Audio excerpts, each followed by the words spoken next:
এবং এই অভ্যুত্থানটা যখন 15ই জুলাই ঢাকা বিশ্ববিদ্যালয়ে আমাদের বোনদের উপরে আমাদের উপর নির্মমভাবে হামলা করা হয়, 16ই জুলাই জাহাঙ্গীরনগর বিশ্ববিদ্যালয়ে হামলা করা হয়, কুমিল্লা বিশ্ববিদ্যালয়ে হামলা করা হয় এবং আবু সাঈদ সহ যেদিন প্রথম 6 জন শহীদ হয়, তখন আসলে আর এই আন্দোলনটা কোটা সংস্কার আন্দোলনের মধ্যে সীমাবদ্ধ থাকে না।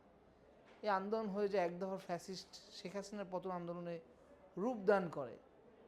কারণ কোটা সংস্কার যেই আন্দোলনটা আমরা 18 সালে করেছিলাম, সেই আন্দোলনে আমরা সফলতা লাভ করেছিলাম, কিন্তু আমাদের কিন্তু কোনো রক্ত দিতে হয় না, আমাদের কিন্তু কোনো ভাই শহীদ হয় না।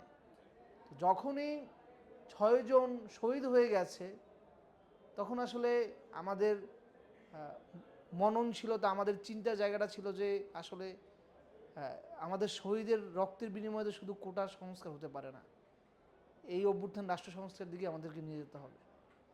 প্রতিদিনই কারফিউ ভেঙে আমাদের সহযোদ্ধা ভাইরা রাস্তায় নামছে এবং তাদেরকে নির্মমভাবে গুলি করে হত্যা করা হচ্ছিল। এই ধাপে ধাপে প্রত্যেকটা দিয়েই শহীদের সংখ্যা বাড়তেছিল, লাশের সংখ্যা বাড়তেছিল।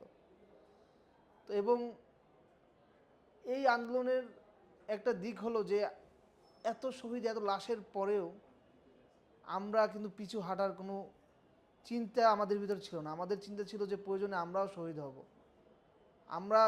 আমাদের শহীদের বিনিময়ে যদি এই রাষ্ট্রীয় ফ্যাসিস্টের হাত থেকে মুক্ত হতে পারে, এটাই আমাদের এই অভ্যুত্থান বা আন্দোলনের সফলতা হিসেবে বিবেচিত হবে।